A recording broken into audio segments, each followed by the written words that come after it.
Bonjour tout le monde et bienvenue dans ce live, soirée souvenir. J'ai envie d'appeler ça soirée souvenir, c'est plus sympa. On va se pencher ensemble sur l'année 2010. On va pas regarder toutes les vidéos de l'année 2010 parce qu'à cette époque-là, je faisais vraiment plus de vidéos qu'aujourd'hui. Voilà, Benton dit 2010 quand on regardait le point culture sur les zombies en boucle avec les amis du lycée. Ouais, ben moi je le regardais avec personne, le point culture sur les zombies, je l'avais fait, il n'y a aucun intérêt à le regarder. On va regarder les premiers points culture et aussi peut-être d'autres choses parce que je sortais pas que des points culture à l'époque. C'était pas mal une époque. Merci beaucoup à Geek en Santé pour ton abonnement, mais vous êtes si nombreux à vous abonner aujourd'hui, que se passe-t-il? 2010, j'avais 12 ans, que le temps passe vite. Ah, ta gueule! On essaie de pas penser à ça, on essaie de pas penser au fait que, tu sais, qu'on se dirige tous vers la mort, ce serait super. Tigridé Épintanès dit « Salut tout le monde, moi en 2010 j'avais 6 ans, mais fermez vos gueules !» Très bien, bon, bah on pourra y aller. Hop, vidéo. Et donc, jeudi, nous sommes en 2010. Et donc, la semaine dernière, ou il y a 15 jours plus exactement, nous nous étions quittés sur les feux de Moumour. La leçon de guitare numéro 2, on a parlé de la première leçon de guitare il y a 15 jours. Et franchement, il n'y a pas beaucoup d'évolution entre la leçon de guitare numéro 1, numéro 2 et numéro 3. Je suis toujours le dernier des branques en guitare et je sais pas pourquoi je m'étais mis en tête que j'allais pouvoir enseigner la guitare à qui que ce soit. La souris qui voulait guérir le cancer, alors je l'ai réécoutée récemment parce qu'il me semblait qu'elle était pas mal. Elle est extrêmement problématique cette chanson parce que à la fin c'est plus ou moins une, je vais pas dire une apologie du suicide, mais c'est pas loin. C'est une chanson qui est déprimante parce que ça raconte l'histoire la vraie histoire cachée derrière cette chanson. C'est une personne qui veut changer une autre personne, l'autre personne étant moi. Et j'assimile mon problème de sociabilité avec un cancer, c'est-à-dire je suis comme ça, tu peux pas me changer. Et l'histoire, c'est la souris qui a son ami le renard, je crois, qui a un cancer et qui meurt, et elle fait le tour de la Terre pour essayer de guérir le cancer. Elle trouve pas, elle finit par se suicider, elle arrive devant Dieu, elle lui demande est-ce que je peux guérir le cancer, et en fait, il n'y a plus besoin de guérir le cancer puisqu'elle retrouve son ami renard qui a guéri du cancer. La morale de l'histoire, c'est tourne la page ou voilà. Bref, pas fier de ça, ce qui nous amène tout naturellement au quelle miniature de merde, hein. C'est toujours pas mon point fort, mais, on revient de loin. Point culture sur les loups-garous. Ah, générique original. Et c'est la première fois qu'il y a le générique. Parce que dans le point culture sur les zombies, il n'y avait pas le générique. Oh, je veux pas me faire démonétiser, j'en sais rien, merde. Oui, alors pour éviter de tomber dans la simplicité, je ne ferai aucune blague. Il y a déjà beaucoup de codes de ce que deviendront les loups-garous, n'importe quoi, les points culture. Il y a déjà le titre, le rond, enfin j'ai été déjà parti sur beaucoup de choses. Sur certains chanteurs québécois... Plectrum était super moche. Bon, juste une seule. Celui qui le soir de pleine lune serait... Vous remarquez que j'essaye de caser de la guitare dans tous les points culture à ce moment-là. Soutra dit c'était ta grosse période anti-Twilight. Ouais, non, c'était ma grosse période. En fait, c'était ma grosse période taper sur ce sur quoi tout le monde tape parce que c'est facile. Donc Twilight, mais la dernière fois, je sais plus ce que c'était. Bah, il y avait Miley Cyrus qui, voilà aussi, bref. Solidras demande, t'avais déjà décidé de faire d'autres épisodes après à ce moment-là. Oui, dès que j'ai eu l'idée de faire celui sur les loups-garous, en fait, j'ai eu l'idée de décliner le point culture. La première étape, c'était le loup-garou, mais j'avais eu l'idée de le décliner avant de faire le point culture sur les loups-garous. Parce qu'il y en a qui y croient à mort et qui considèrent les loups-garous comme un monument sacré, intouchable et privilégié de la littérature fantastique. À cela, j'ai envie de dire... Chasing dit ne pas oublier que Lynx a eu une haine, c'était insultant et méchant ça. Ne pas oublier que Lynx a eu une haine de Twilight, mais a quand même fait un court-métrage inspiré, parodié de l'univers. J'ai jamais eu de haine de Twilight. J'avais juste une volonté de me couler dans le moule, si tu veux. T'es content, tu vas bien, youpi, les oiseaux chantent et la nuit... Pacata. Ça, c'est une bonne blague aussi. Les loups-garous... Il y a des bons éléments. Il existe cependant une maladie psychologique qui s'appelle être fan d'Underworld. Vous voyez ce que je veux dire? Vraiment en mode... Underworld, la merde, non? Aimez-moi. Une maladie psychologique qui s'appelle donc la lycanthropie clinique, qui fait que tu te prends pour un loup. Exemple. Bonjour, je m'appelle Jean-Louis, mais vous pouvez m'appeler Jean... Ah, l'homophobie. Et en plus, c'est devenu une vanne tellement phare de cette période-là. Loup, agrou. Voilà. Donc ça, c'était homophobe. Oui, bon, j'en ai jamais vu de ma vie, d'accord. Plectrum représente moi du futur. Plaise pas. On en trouve dans certains récits de l'Antiquité. Alors, j'ai changé de standard depuis, et puis surtout, j'ai grandi, j'ai vieilli, et je me suis... voilà, j'ai changé complètement de concept. Mais putain, c'est creux, hein. Il y a rien, c'est incroyable.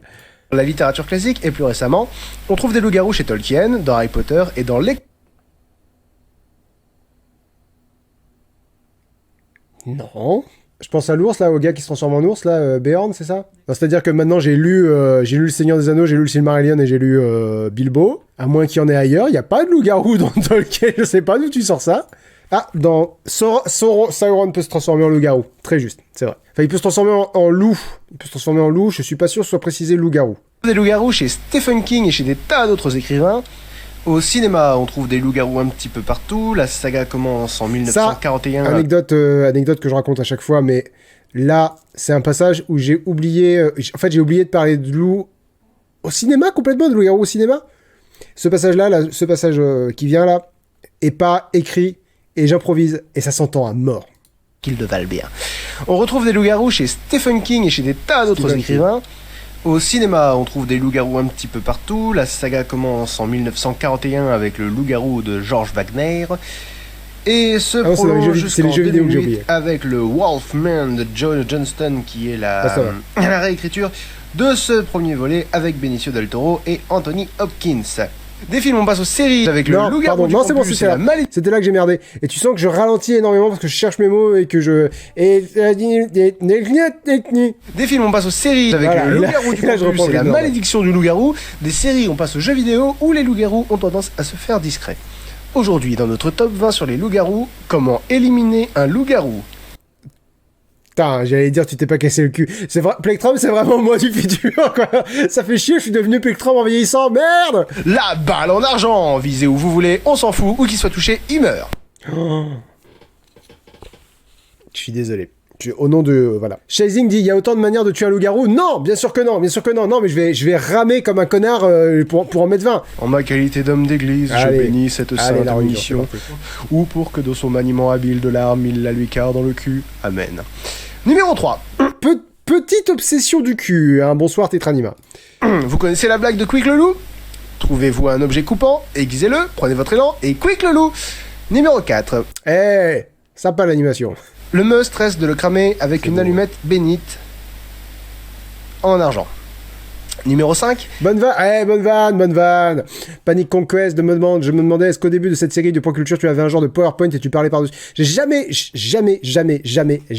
utilisé PowerPoint dans les Point Culture. C'est faux. Je l'ai utilisé pour le Point Culture sur Minecraft. À part ça, jamais. J'ai toujours enregistré la voix off et ensuite j'ai monté dessus. Si vous avez du temps et des moyens, cachez la lune.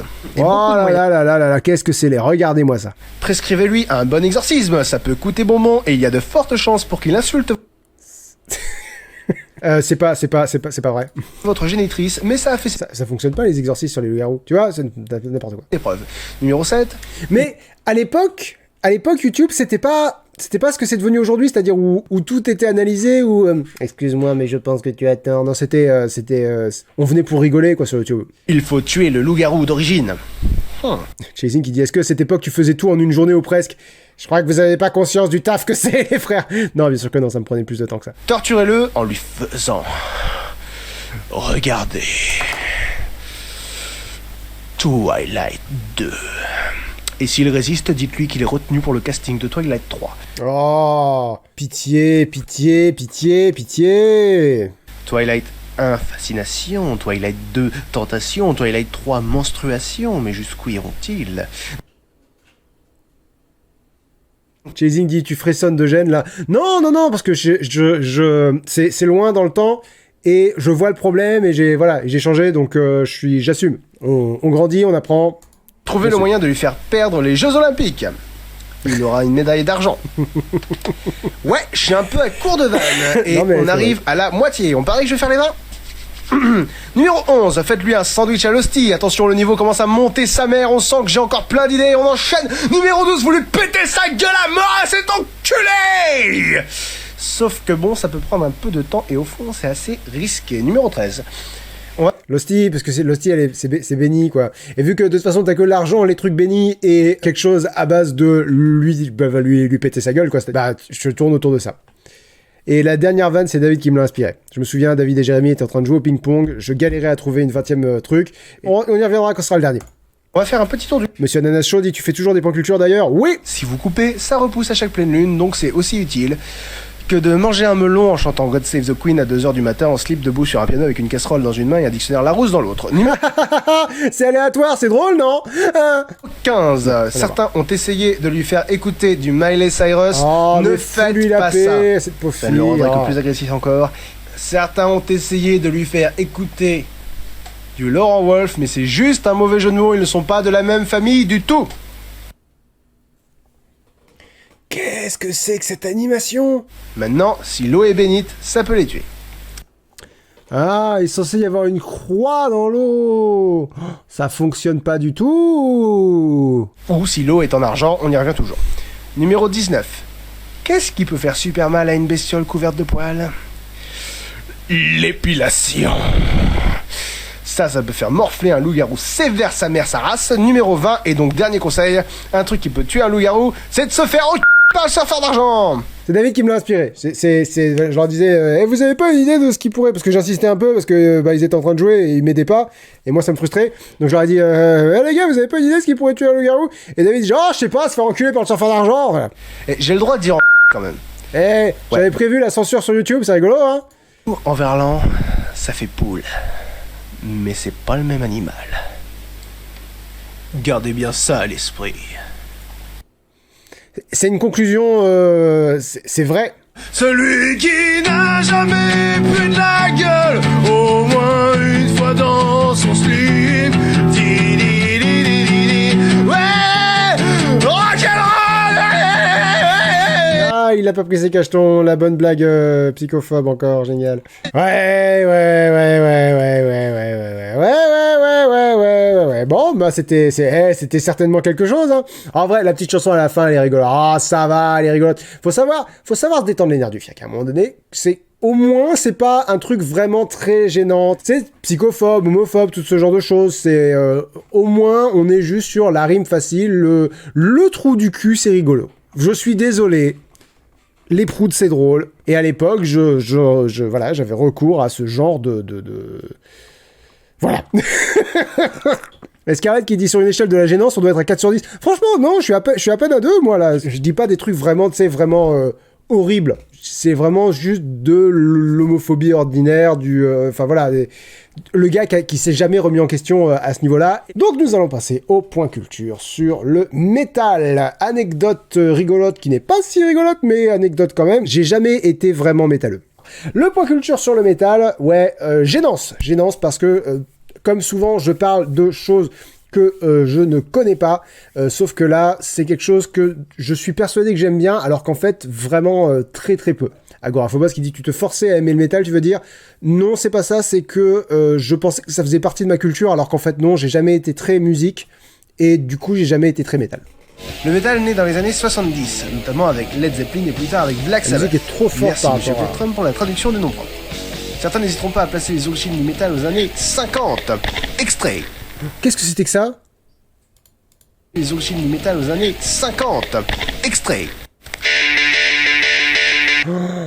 Vous savez ce que je pense qui est en train de se passer? C'est que j'ai un petit micro, peut-être même un micro casque, et que je le rapproche de mon enceinte pour diffuser un truc dans le micro. Après, je m'étouffe dans mon cringe. Après, je savais pas faire, donc voilà, et j'avais aucune idée de comment. Écoutez, je découvrais, donc je me moque pas de moi pour ça, tu vois. Ça me met pas spécialement mal à l'aise parce que je ne savais pas. Donc, les origines du métal aux années.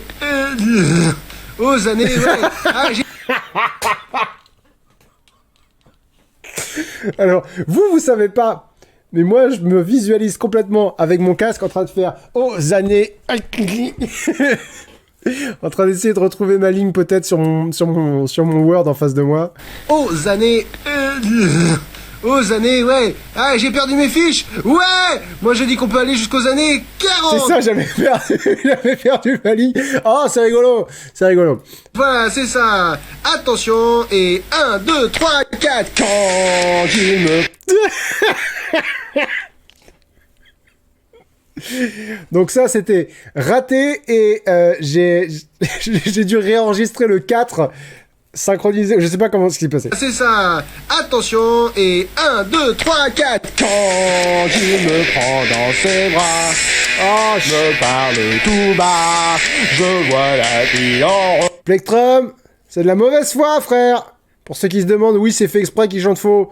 Des années plus tard, Lynx reviendra sur cette déclaration et avouera non, c'est pas fait exprès, c'est juste que il avait toujours eu vraiment la flemme de faire une deuxième prise. C'est très nouveau, les deuxièmes prises.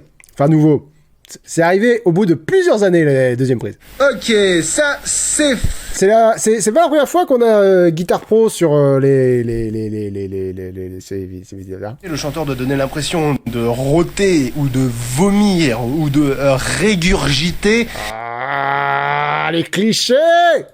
Et sinon, faut une batterie et une basse. Kronchuki dit question bête, mais à ce moment-là, t'avais pas peur des critiques internet? Mais attends, je vais te dire combien d'abonnés j'avais à l'époque, qu'on rigole. Commençais seulement à avoir des gens qui me détestaient et je comprenais pas pourquoi, parce que j'étais quelqu'un de tellement adorable. C'est bien plus tard que j'ai fini par comprendre, bah oui, à force de dire des conneries, c'est pas étonnant que les gens te rentrent dans le cul. Le 27 juin 2010, ah, j'ai perdu 1800 abonnés sur ces 28 derniers jours. Fascinant. J'avais 160 abonnés. Merci beaucoup Kirby, et profite de ton badge. Mais le métal, c'est pas que de la musique, c'est aussi une culture. D'une façon générale, les métal... Ouais, on sent que je sais pas du tout de quoi je parle. Hein. Le métalleux, a les cheveux longs et des vêtements noirs avec accessoires en cuir, et non, ça n'a rien à voir avec ça.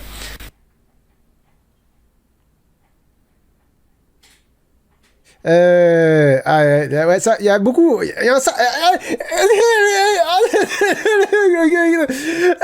voilà. Ah, bienvenue. Le métal symphonique permet d'exploiter l'esthétique gothique. Certains se peignent le visage, d'autres se peignent les parties, bref, certains... Mais je suis obsédé par la kick à cet âge-là, c'est incroyable, hein. Beaucoup d'homosexualité refoulée dans ce jeune homme, si vous me demandez mon avis. Enfin, pas tous, il y a plusieurs types de métalleux, que je vais à présent vous énumérer dans notre top. Ah non, non, c'est bon. Je me rappelle, je fais les types de métal, pas les types de métalleux, parce que là, ça aurait été pire que tout, je pense. Commençons par les origines. Le heavy metal traditionnel, c'est le métal des années 80. Qu'est-ce que c'est que ça? Qu'est-ce que c'est que ça de merde? Regardez ça. Oh, c'est caca. Essayez pas de danser de la tectonique là-dessus, c'est autrement plus évolué. Là, la tectonique, on les emmerde, non? Oui, j'ai eu longtemps la volonté de refaire le point culture sur le métal en faisant en sorte que ce soit un petit peu mieux renseigné, quoi, si vous voulez. Mais je crois que c'est vraiment pas mon truc. C'est un peu comme les NMT. J'ai fini par accepter que c'était pas ça me correspondait pas, quoi. C'était pas moi. Numéro 4 dans la famille métal, je voudrais la Tata avec le glam métal. Shazing dit pourquoi s'être orienté dans la musique sur ta chaîne vu qu'avant c'était récurrent. Parce que j'aimais bien, je pensais que je trouverais mon identité là-dedans. Et j'avais tort. Allez, il s'agit de s'habiller en drag queen et d'en faire des mégatonnes sur scène. Le groupe les clichés! Non mais c'est pour dire qu'il faut pas confondre le métal gothique et le mouvement gothique à la con des années 2000 où tu t'habilles tout en noir pour faire style tes cool et rock.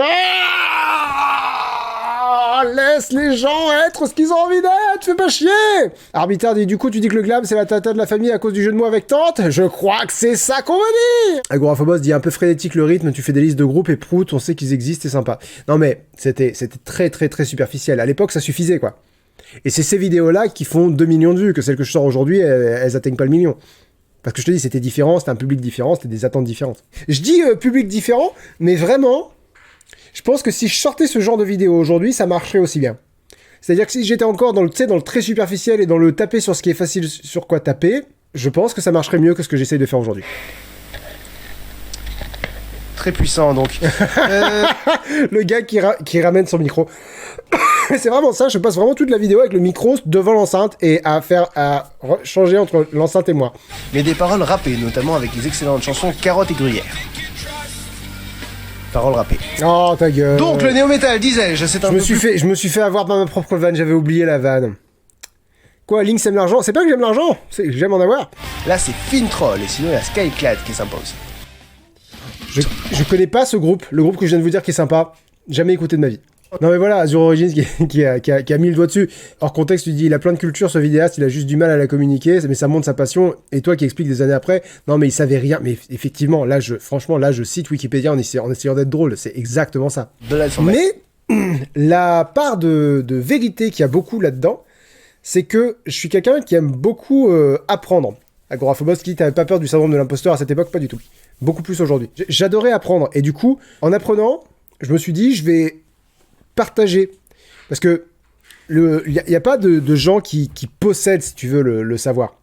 Ça fonctionne pas comme ça. Du coup, j'y connaissais rien, mais j'allais lire les articles sur Wikipédia, je les trouvais super intéressants et j'en faisais une vidéo parce que je trouvais ça intéressant. Donc tu vois, il y avait pas c'était pas vraiment une imposture et c'était pas vraiment...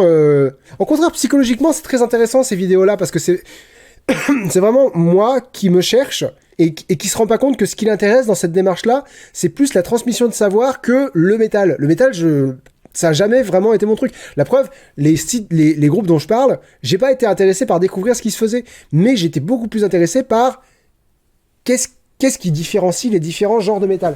Pas mal au métal d'avant-garde. Vous voyez Frédéric Gard, le métal d'avant-garde, c'est le métal qui était là avant lui. Cette blague est nulle à chier. Le métal progressif est extrêmement construit, très virtuose. L'instrumentation est le complexe, rythme est excellent. La construction... Nokoribi qui dit, du coup, tu es plutôt quel style de musique? Lynx, je suis aucun style de musique. J'écoute les chansons que j'aime bien. C'est donc une esthétique moins hardcore, plus symphonique sans être gothique ni progressif. Peut y avoir du speed, mais c'est jamais black. Numéro 19. Là, le gag qui était mal amené, c'était je commence à me mélanger dans mes termes. Et ça ne veut plus rien dire. Mais c'est mal foutu. Ce n'est ni du mémé, ni du tata, ni du Lévi, ni du à la prochaine. Ciao. Si, pas mal. La conclusion est pas mal. Vous voyez, ça déjà, je trouve ça un peu plus... Là, on est un peu plus cringe, déjà. Plus que les deux premiers, je trouve. Plus que les deux premiers points culture. Sans être vraiment dans la grosse gênance, on s'en approche. Sans doute la dernière vidéo de ce live, et il est temps de parler des bails. J'en reviens pas que je sois devenu connu avec cette vidéo-là. Le point culture sur Pokémon, premier du nom, devenu extrêmement célèbre grâce, et je le reconnais volontiers et sans aucun problème, grâce à la pub que Fred en a fait sur le site du Joueur du Grenier. Je serais pas devenu youtubeur sans le coup de main non sollicité et tout à fait spontané de Fred du Grenier, évidemment. Cette vidéo est assez cringe, mais je parle d'un truc que j'aime vraiment beaucoup, sauf que à l'époque, mais c'est exactement comme, enfin, oui, c'est voilà, il y a, comment dirais-je, le public était très différent, les attentes étaient très différentes, et aujourd'hui, je pourrais difficilement faire un point culture sur les Pokémon qui parlent des jeux ou de l'animé, parce que il y a énormément de chaînes qui parlent de ça avec des gens qui sont vraiment passionnés, qui adorent ça et qui font, je vais pas dire qu'ils font que ça de leur vie, mais qui sont, qui dévouent une grande partie de leur temps. Que moi, je suis vraiment un fan, enfin, j'étais vraiment un fan occasionnel de Pokémon. J'aimais beaucoup ça, mais pas de loin, c'est compliqué. J'avais ma façon d'aimer Pokémon.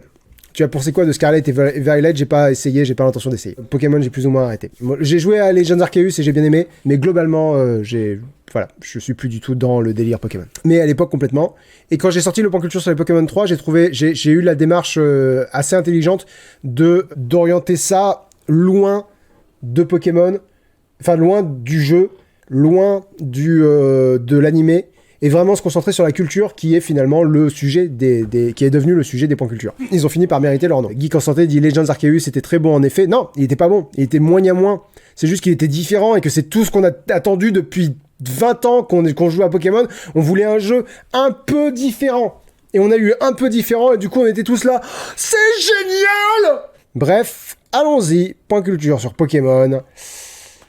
12 ans et quelques mois après. Bonjour, bonsoir à tous et bienvenue à ce point culture.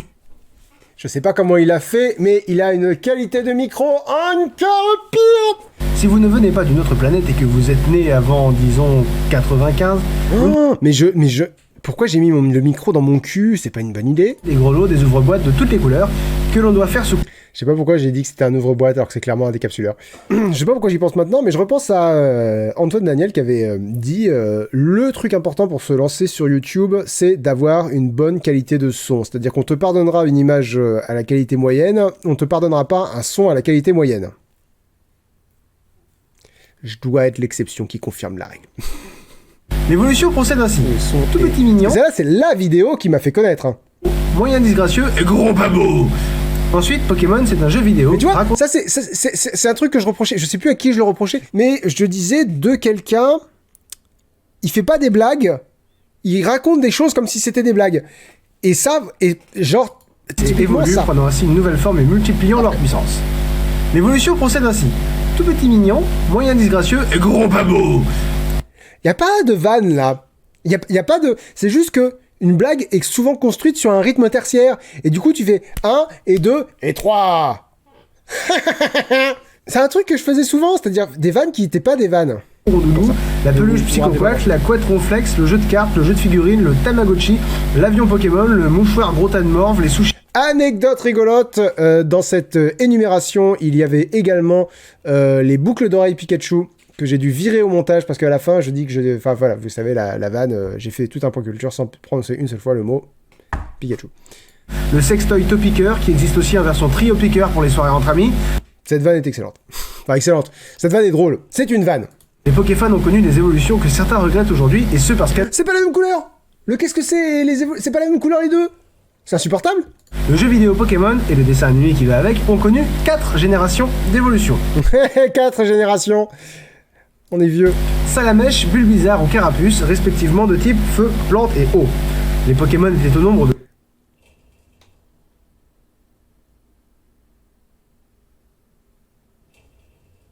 C'est pas le bon badge.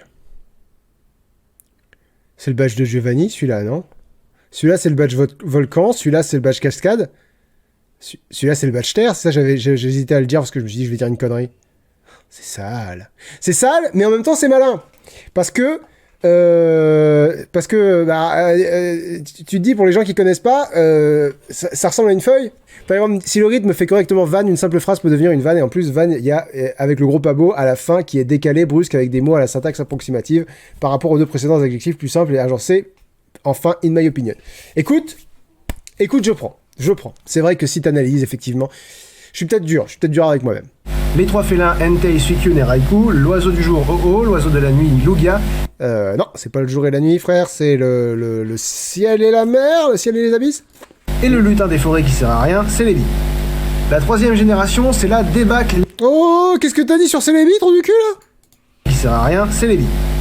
Toi, tu sers à rien, va te faire foutre. Un poussin de feu dont le nom reflète l'imagination débordante des traducteurs, Poussifeu. Ça fonctionne vachement bien, Poussifeu, ferme ta gueule. Ah, il est dur, là, il est dur. Pokémon qui apporte la preuve à lui seul que chez Game Freak, on fume pas que du tabac, on boit pas que du café et on se pique à la farine, et... On se pique à la farine? Je crois que c'est pas voulu. Je crois que je voulais dire on sniffe de la farine et que j'ai confondu 2 méthodes d'administration de la drogue. Ouais, voilà, sur registre. Mais ils ont me pris de la drogue! Mais sauf que je regardais pas du tout les vidéos du joueur du grenier à l'époque. Alors, l'anecdote encore, la rigolote sur le joueur du grenier, c'est que à l'époque, les gens comparaient ce que je faisais à ce qu'ils faisaient eux, donc Fred et Seb, et je détestais qu'ils me comparaient parce que j'étais vraiment dans mon petit monde. Je regardais pas de vidéos, je regarde toujours très peu de vidéos, et j'aimais pas que d'autres gens fassent ça parce que j'avais vraiment l'impression d'être un précurseur. Et quand on me comparait à des gens qui existaient avant moi, ou qui sont partis à peu près en même temps que moi, et qui avaient leur concept et qui faisaient leur truc, la première fois qu'on m'a parlé du joueur du grenier, j'ai été voir les vidéos et j'ai dit mais c'est qui ce gros con là, c'est bon, merde, c'est moi qui fais des vidéos sur YouTube, c'était mon idée de faire une série sur YouTube et puis je les emmerde et ce que je fais c'est mieux. Enfin, parce que j'étais jaloux, quoi. J'étais jaloux parce que ça fonctionnait mieux, eux.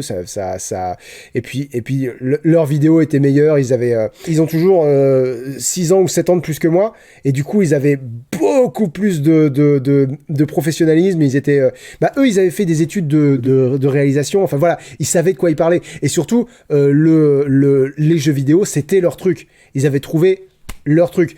Que moi, je me perdais et du coup c'était une colère qui était très très mal dirigée et du coup quand Fred a fait de la pub pour moi sur le site Joueur du Grenier, je me suis senti tellement con, je me suis senti vraiment nul quoi, et voilà, du coup je suis rentré en contact avec lui et depuis on est devenus potes, mais ça a pas super bien commencer. Et la tisane qui dit c'est surtout car ils étaient deux et pas toi, donc voilà. Ça, faut savoir que c'est un truc qui me poursuit encore aujourd'hui et sur lequel, mais franchement, que j'assume complètement parce que je fonctionne mieux comme ça, je pense.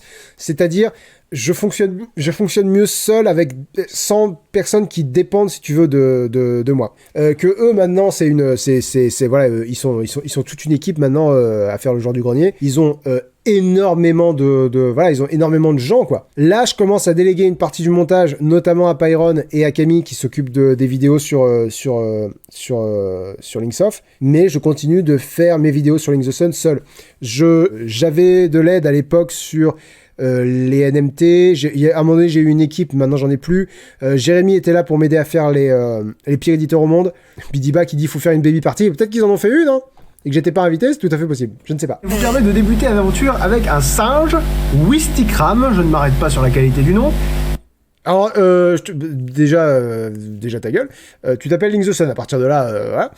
Ensuite, c'est pas un singe dans le sens où il a quand même le cul qui crame, voilà. À ce stade, autant proposer directement les animaux tels qu'ils existent dans le monde réel.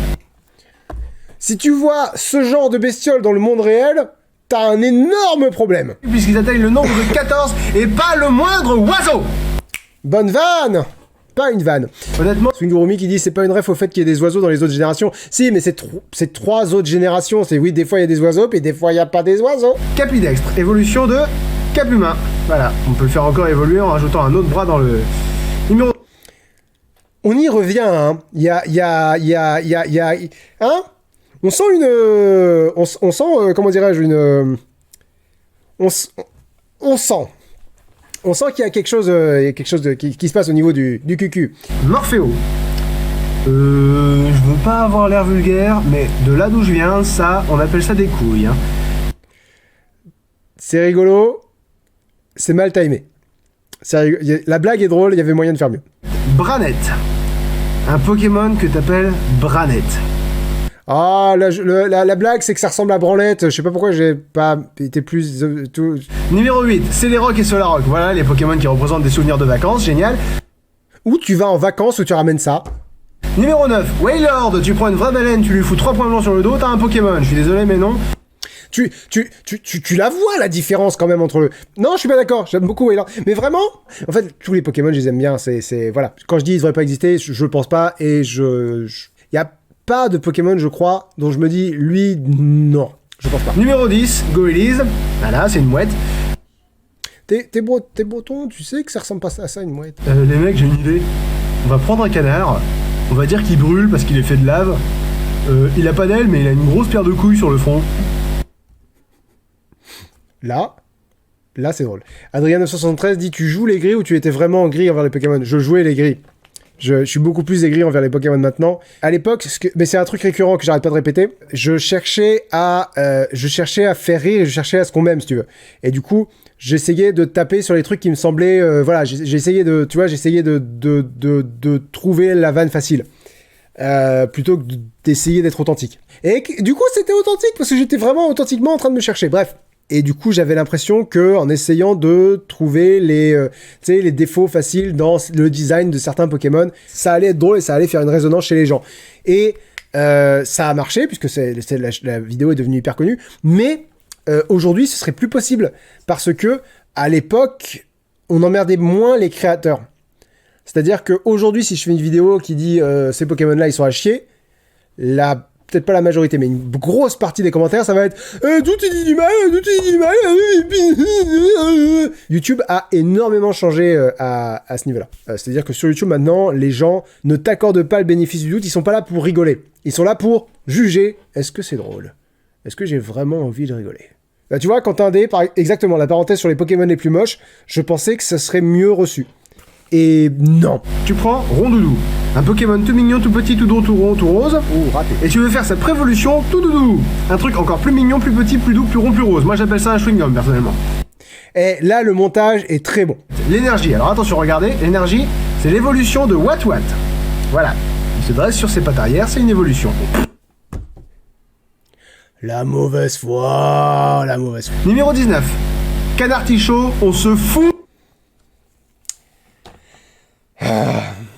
Et ça m'a tellement accompagné pendant des années, cette connerie. Mine de rien, c'est un peu devenu un genre d'emblème de la chaîne, quelque part. Et là encore, il n'y a pas de vanne, mais c'est la pertinence du truc et le fait que, effectivement, peu de gens avaient remarqué que... Le truc, c'est qu'il roule. Donc en fait, un électrode, c'est un volteur dans l'air. Numéro 19. Canard Tichot, on se fout de notre gueule. Canard Tichot. Où tu le vois, l'artichaut, c'est un poireau, sa merde. Voilà. Et ça, cette vanne-là, elle a vraiment percé. Mais tu sais, voilà, pendant... on n'a pas arrêté de me la répéter plein de fois. Et alors, Matt Chopper, car les bodybuilders sont des Pokémon, on ne le dit jamais assez. C'est pas un bodybuilder, frère. Regarde sa tête, c'est à moitié un crocodile. Guy Constantin qui dit dans la saison 2 du Pure Éditeur, tu donneras un artichaut poireau à la place de la carotte. Non, on va rester sur la carotte. J'ai commencé avec une carotte, je finis avec une carotte. Qui est une phrase qui a merveilleusement un contexte où elle a un sens. Merci à tous. Excusez l'absence de Monsieur Plectrum qui est... Alors ça, je sais pas. Alors on m'entend réenregistrer ça après. Et on sent que j'ai pas de texte. Je crois que j'ai juste oublié de mettre Plectrum. J'ai oublié que Plectrum existait. Et du coup, je me suis senti l'obligation de justifier ça. Avec une carte postale vraiment drôle. Ici, il fait beau, mais toi, tu ne l'es pas. Voilà. C'est... Bonne blague. 60 rue du Pic. Pic, ça veut dire aussi dire médiator. Plectrum, voilà, ça veut dire médiator. Bref, excellent. Avec un timbre Plectrum. Je ne sais pas pourquoi. C'est rigolo aussi que je me suis dit, merde, il n'y a pas Plectrum, les gens vont se demander pourquoi.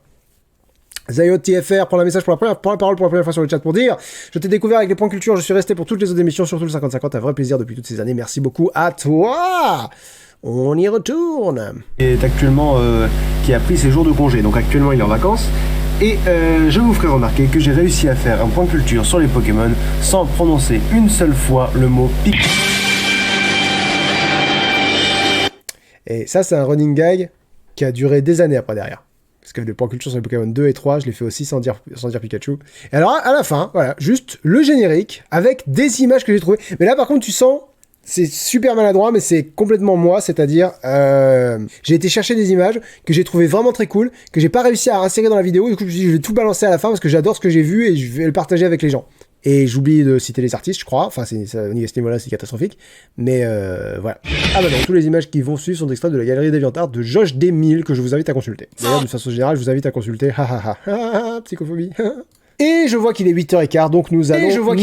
Ah, mais ferme ta gueule, moi, c'est pas possible. Merci à tous d'avoir regardé ce montage de la version live de la soirée souvenir que j'ai faite sur Twitch. Si jamais vous avez envie d'assister à la prochaine, ça se passe sur ma chaîne Twitch Links TS, comme Links the Sun, voilà, tout simplement. D'ici là, moi, je vous souhaite une très bonne fin de journée. Et à la prochaine. Ciao.